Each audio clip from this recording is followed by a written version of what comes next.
Hello बच्चों, let's read this question and the question says that three angles of a quadrilateral are equal and the fourth angle is equal to 144 degree.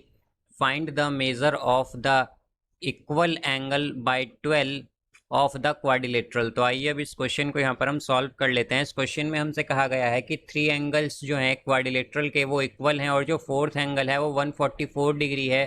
तो हमें बताना है कि equal angle by 12 जो है quadrilateral का वो क्या होगा. तो यहाँ पर हम की कॉन्सेप्ट यूज करेंगे, की concept that sum of angles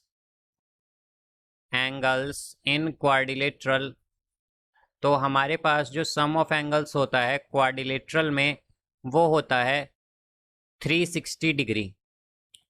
तो यहाँ से अब अगर हम देखें तो हमसे क्या कहा गया है कि लेट सपोज ये हमारे पास एक क्वाड्रिलेटरल है. यहाँ पर इसे हम मान लेते हैं ABCD. ABCD.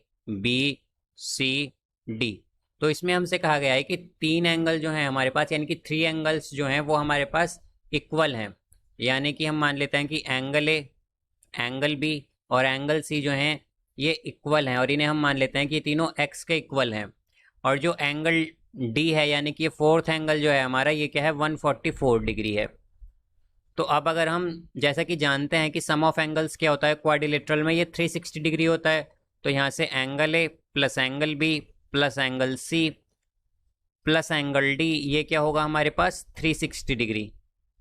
तो यहाँ पर ये आएगा हमारे पास angle A angle B angle C equal है और इसे हमने किसके इक्वल मान लिया है, x के इक्वल. तो ये आएगा x प्लस x बिकॉज तीनों एंगल हमने क्या लिए हैं, इक्वल लिए हैं यहाँ पर और x के इक्वल लिए हैं. फिर प्लस एंगल D क्या है, 144 degree is equal to 360 degree.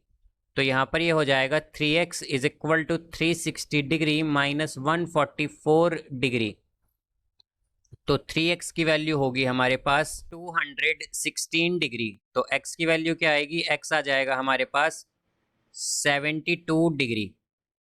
तो ये हमारे पास x की वैल्यू आई है. यानी कि एंगल A एंगल B और एंगल C क्या है हमारे पास, एंगल A भी हमारे पास 72 डिग्री है, एंगल B भी हमारे पास 72 डिग्री है और एंगल C भी क्या है, ये भी हमारे पास 72 डिग्री है.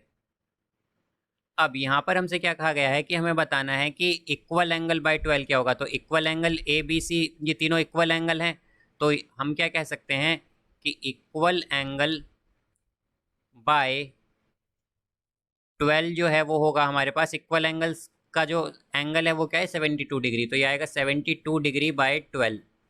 तो ये हो जाएगा हमारे पास 6 डिग्री. तो हम क्या कहेंगे कि इक्वल एंगल बाय 12 जो है ये 6 डिग्री के इक्वल होगा.